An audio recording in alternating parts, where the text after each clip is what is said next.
Hello and welcome to the Medjlis podcast, Radio Free Europe, Radio Liberty's current affairs talk show focusing on Central Asia. I'm Bruce Pannier, host of the Medjlis and author of the weekly Central Asia in Focus newsletter. The Kyrgyz government's announcement of a new tax regime for merchants at markets and bazaars in the country and a requirement they all use cash registers to record transactions sparked nearly a week of protest that spread through Kyrgyzstan. President Sadr Japarov and his friend, the chief of the National Committee for State Security, Kamchibek Tasheyev, appeared to have effectively shut down most public gatherings to express discontent, so the merchants' protests came as something of a surprise. Or maybe it was not a surprise at all, but merely a sign that protest culture in Kyrgyzstan, as embattled as it has been in the last 2 years, is still alive and well, despite authorities' attempts to extinguish it. To discuss all this, I am joined by Asel Doulat-Keldieva, non-resident fellow at George Washington University, and Medit Tuyugena, senior research fellow at the University of Central Asia in Bishkek. Thank you both for joining me. Medit, I'd like to start with you. Can you kind of run us through what the problems were with this, what sparked these protests at the bazaars and markets throughout Kyrgyzstan? I mean, I made very brief reference to it. Mm-hmm. Hi, Bruce. Thanks. Yeah, I think when we look at this protest, it's indeed something which is interesting because for most of the last at least 2 years, we haven't seen widespread and big protests because with the shrinking civic space and with the repression going against possible and any possible actions and against the political opposition and civic activists, that what we witness in last few days or week or so, it's quite remarkable maybe. Because this protest, which was mostly organized and participated by different traders of different bazaars, Dordoy and some others, was going against the introduction of these electronic cashier machines, which has been introduced by the government since last year. And it was a bit of a clumsy and awkward process in terms of the introduction. And traders were unhappy with that. And it's not only about this control cashier machines, but also with this specific electronic system which tracks supply and movement of goods, which comes to and from any traders, which is a bit of a cumbersome process, as I understand. And that was these traders were complaining about. And that's something which government has introduced since last year in terms of its new taxation regime, which they announced to make things more transparent and visible in terms of how much people are earning, what income, and what is the turnover of the revenues, and how different supplies and goods, starting from customs, go and move around from big retailers to the small retailers and then further to the customers. And that affected, of course, big bazaars, starting from Karasou in the south, Dordo in the north, and many others. And that's what these traders were unhappy about. And yesterday, as some people have been following, it was also an interesting process in terms of President Japarov visiting traders who gathered in Dordoy and tried to talk with them about this issue. And this almost an hour of meeting was also interesting and full of various things in terms of what traders weren't happy about and how President was trying to talk to them and try to accommodate their grievances. And of course, most of the grievances which they expressed, it was about not so much, at least as in the way they said, it's about unwillingness to pay money in an obvious and a clear way, but it's mostly about the way how this process is quite cumbersome. And for example, they've been demanding, and that's something which they've been shouting. If you hear this protests and see on the news, it's mostly like what they've been mostly shouting as slogans like a patent. It's like they've been trying to persuade to leave the patent system, which was quite easy and simple process. How individual entrepreneurs in bazaars as traders, they are registered as interpreters and the ways how they've been paying their taxes. Because instead of patents, they've been trying to be moved from patents to become individual entrepreneurs. And for that, of course, they need to be registered, they need to report quarterly, they need to follow quite a bit more detailed bureaucratic process, which they were not happy about. Just maybe that's in the nutshell. Okay, great, thank you. So, were you surprised at this protest, and what do you think was unique about this that actually galvanized so many people together? Thanks for having me. I think this is a fascinating, actually, topic, the bazaars and what they mean for Central Asian economies. I would probably would first start highlighting the role of bazaars for basically stabilizing the social life since the early years of independence when the Soviet Union collapsed. And bazaar economy became the main source of income for hundreds, thousands of people, and entire families were feeding from bazaars. So Kyrgyzstan, particularly in that Central Asian region, occupies an important place due to this transit zone next to China. And such bazaars as Dordoy and Karasu were historically the largest bazaars in the region, not only for Kyrgyzstan. So what Japarov's administration now is trying to do is kind of formalize the trade at these bazaars, as Medad rightly highlighted, began last year. And so, when the government began this work on basically bringing some of these taxing regimes together and also enhancing the state capacity of collecting taxes, and therefore targeting the bazaars as one of their ways to enhance taxes last year, actually, we already saw protests happening there. But I think because the old taxing regime came to the end with this year, we see now the spike in protest in bazaars. So in that regard, it's not surprising at all that we see now a major discontent among within this sector of economy. Why also this is not surprising is that kind of this governmental reform looks a little bit clumsy, if you want, because the government claims one thing but then does something different, and there is this dichotomy there, discrepancy between the discourse and the deeds. So what I'm trying to say is that the government says that it wants to fight corruption, that it wants to make the rich pay more taxes, it wants to kind of struggle against inequalities and stuff like that, but then somehow it targets the ordinary sellers at these bazaars. So the picture is quite confusing because the discourse really targets the rich people, the owners of these bazaars, the well-known oligarchs that have made fortunes over there the past decades by owning parts of these bazaars. But then we see the protests, which are organized and mainly staged by ordinary, really kind of small-scale entrepreneurs, right? So it is quite fuzzy picture what exactly is going on there. But I could see that maybe the reform had a good intention by kind of, I don't know, collecting taxes for the Kyrgyz state is very important because the Kyrgyz state doesn't have other kind of resources such as Kazakhstan, oil and gas. So taxes are very central to this administration. But then targeting small individual entrepreneurs, this is not the way the reform should be starting. The reform should be starting in other places. Like it's very easy to collect taxes for the state somewhere else. Start with parking lots, start with enhancing taxes on land and many other places where it's very easy to make money for the state. So there is this discrepancy between discourse and how then the reform actually went through, and therefore it's not surprising at all to see now these protests. Okay, let me follow up with this for you, Sal, and then I'll ask Mehmet the same question. Now, the government's handling of this has been very, very strange. When Japarov appeared at Dordoy, he seemed very conciliatory. He said, "We will put off the new tax regime for a while until, and it's not as well developed as it should be. We'll suspend it for a little while."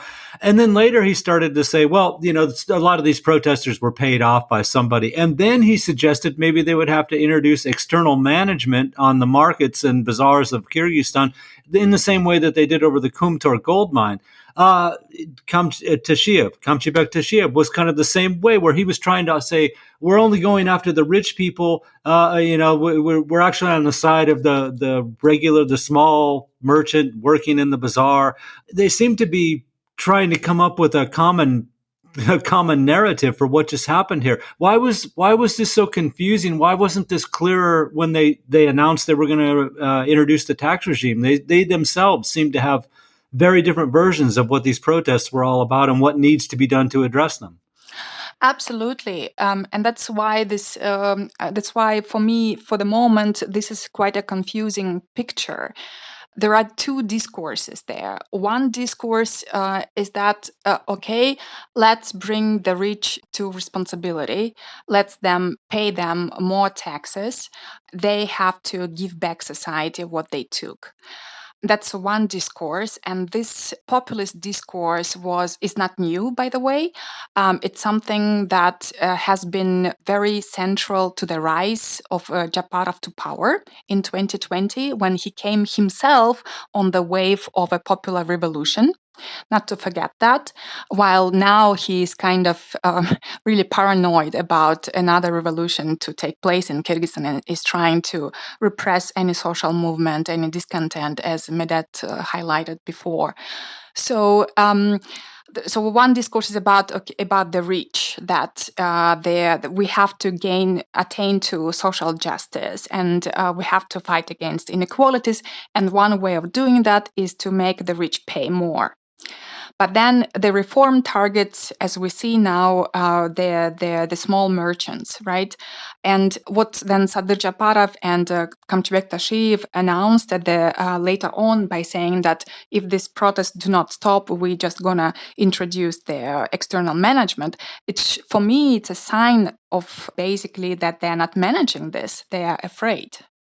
So they're not managing to push through this reform, or they're not managing to basically have negotiations with the elites who own the bazaars. I would imagine that this is quite an important number of oligarchs, because the bazaar economy is simply very large in Kyrgyzstan. And so either the negotiations with them are kind of not to their liking, or they're afraid that this protest will take such an unprecedented wave that can even sweep their power away. That's why they are now threatening with this external management. So that's how for me, it looks like for the moment. But this is also kind of a position of weakness, I would say, because one way is to introduce external management to Kumtor, but to now attempt to control the bazaars, to take them under control, this is of a completely different matter, because this would involve, I don't know, at least 1/3 of population in Kyrgyzstan.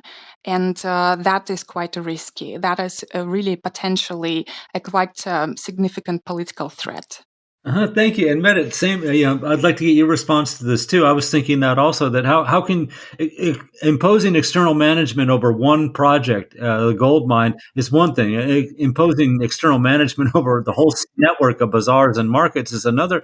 And what's your opinion on the government's responses? Like I said, on the one hand, they seem to be saying, we understand your pain, common man, and then all of a sudden they say, but if you don't stop this protesting, we're going to inflict more pain on you. Mm-hmm. Yeah. Well, I think on one side, maybe it will be like a common mantra once it's become already accustomed to talk about the Kumtor.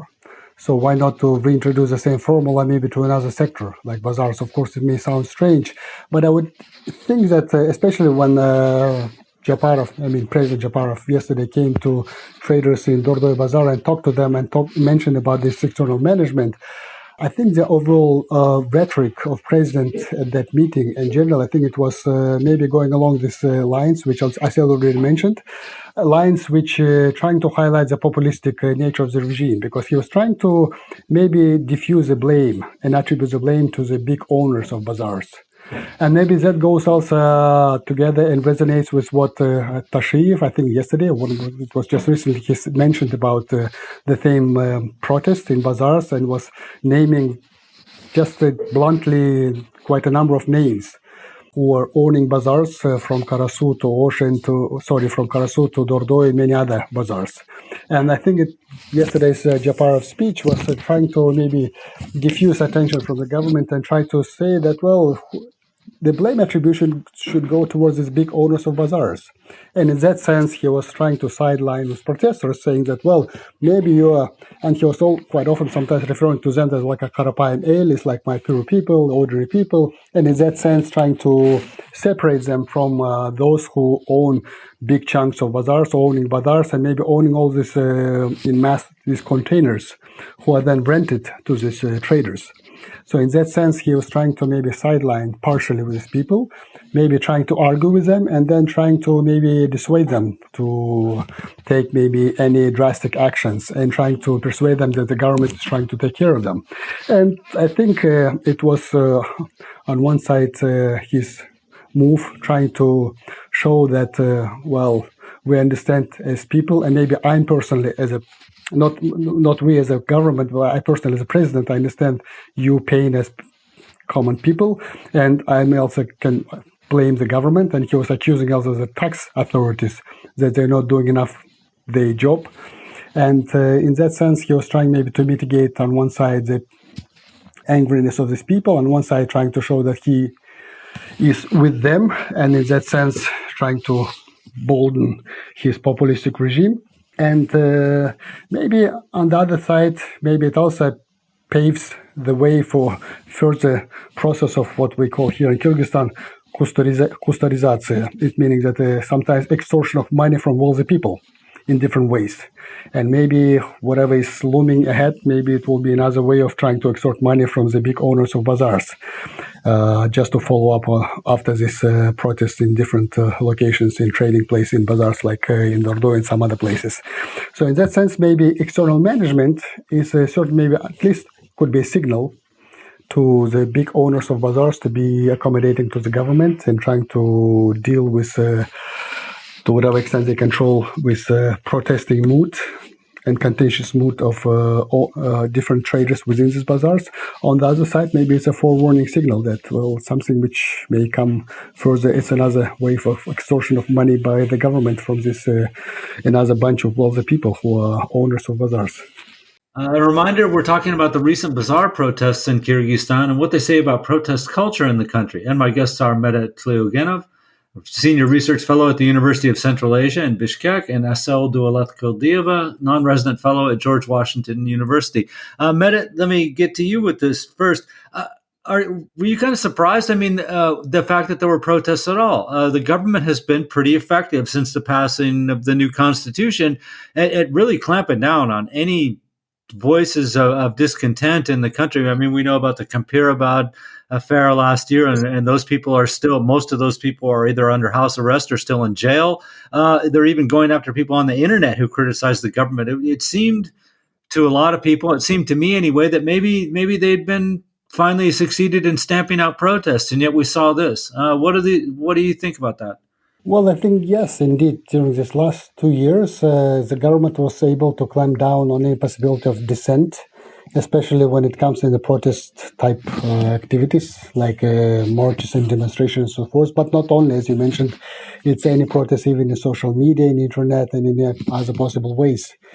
And the last outburst of protest we've seen just 2 years ago was the adoption of the constitution, and there was this protest against the so-called Khan institution, referring to the Khan as a attempt to introduce a vertical and centralized power in the constitution.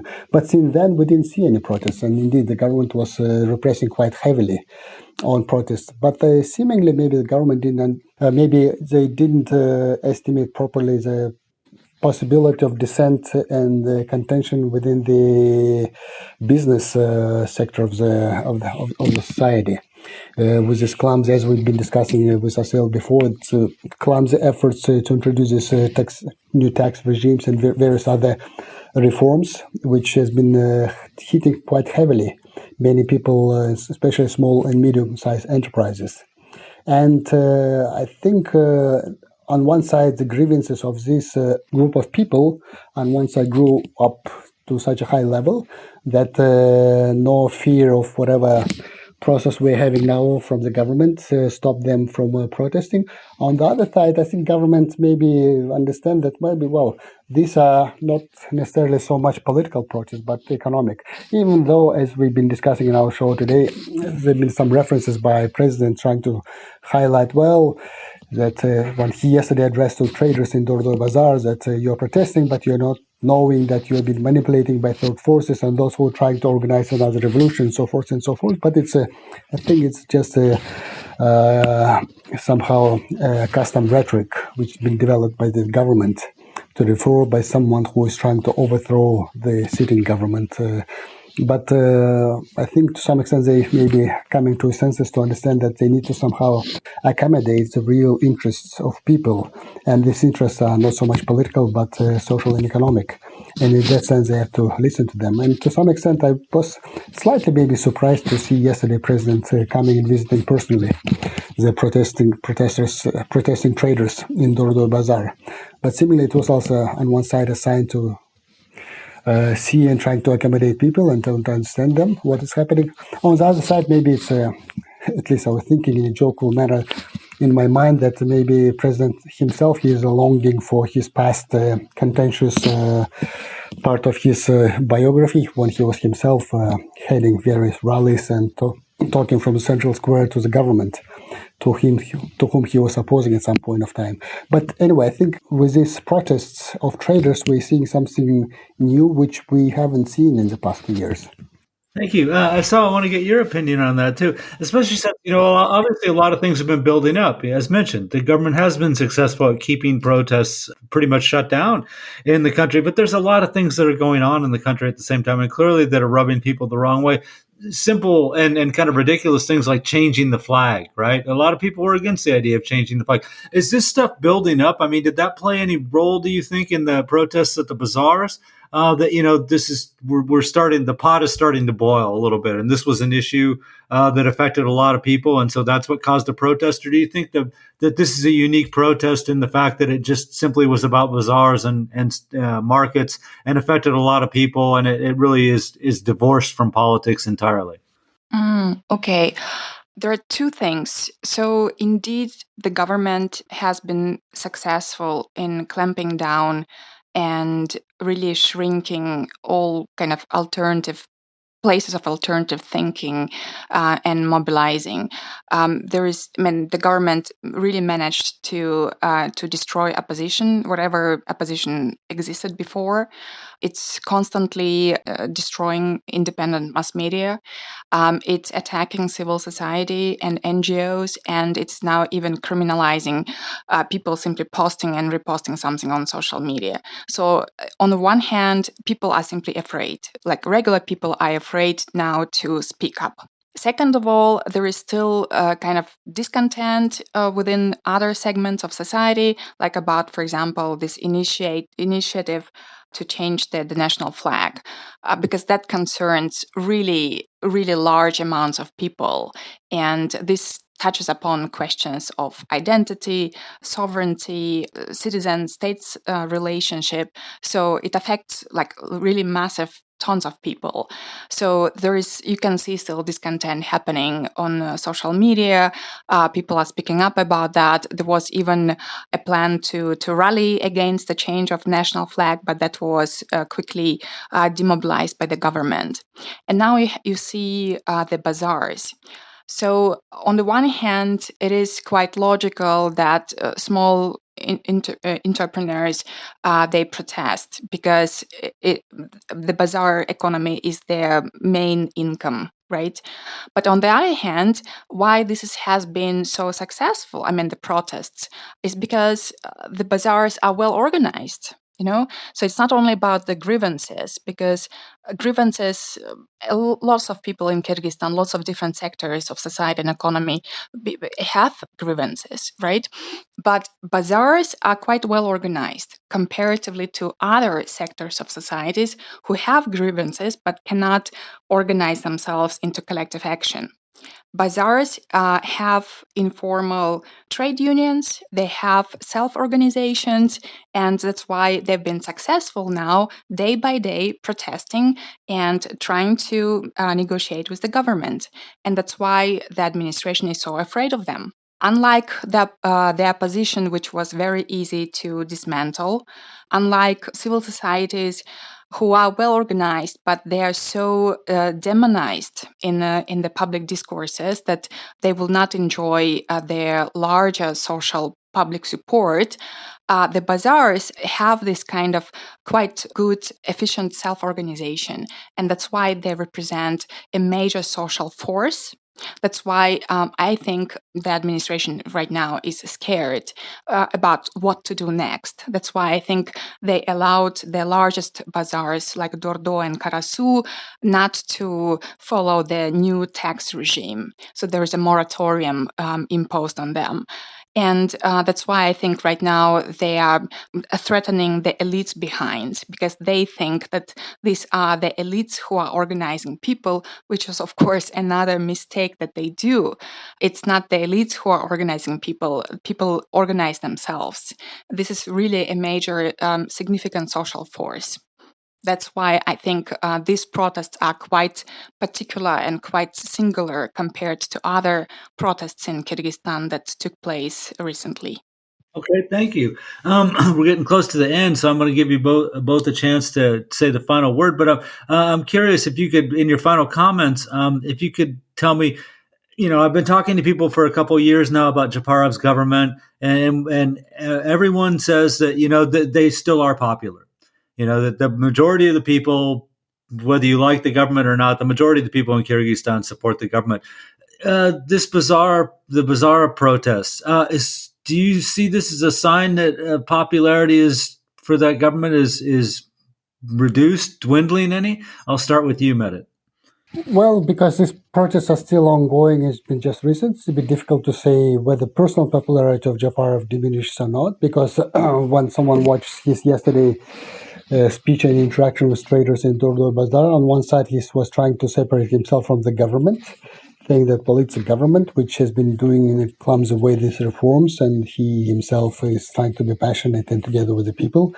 And in that way, trying to bolster his populist regime by linking himself personally with common people, so to say, against some elite within the bureaucratic structure of his own government. So in that sense, I think he was trying to play this kind of tune. And people seemingly, at least in that traders meeting, is trying also to play the same game, trying to show to him and saying to him, often affirm to him, not as a president, but this Ajo, like this Kyrgyz way to say that he is the head of the government, not the head of government, but the head of a country. And in that sense, they're entrusting their own fate into his hands, and they were supporting him during elections and so forth and so forth. And in that sense, I think that difficult, maybe premature to say whether his personal popularity will diminish. And of course, it depends on the following steps, what will happen after these protests, how this temporary moratorium until next summer on the introduction of new tax system to the traders, and what will go further, and that will of course affect how attitude of people will be shaped. But of course, people are not so stupid, and they understand that it's Japarov, meaning President Japarov, and the government basically the same things. And 3 years ago, not 3, but 2 years ago, basically 2.5 years ago, this constitutional reforms, many other changes, big changes in the country, has been mostly following the general goal that, well, let's centralize the power and make one person responsible. And basically one person responsible is the president himself. And now he basically bears the fruits of something which he already started more than 2 years ago. That things becomes not so well organized, not so smooth, and then at some point mistakes tend to get accumulated. And the blame attribution cannot be spread across many things, not to be geared towards the government, but also to him personally as well. And in that sense, the popularity, depending on how things will go further, may become small and small and may diminish over time. Because it diminished seemingly over this coming 2 years, over the last 2 years, but how quickly it goes further, we have yet to be seen.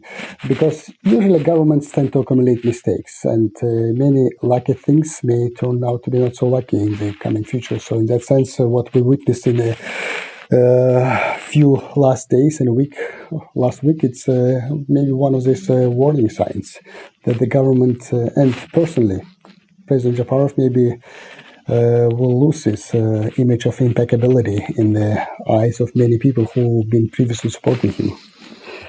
Bruce, over to you. Okay, great. Thank you.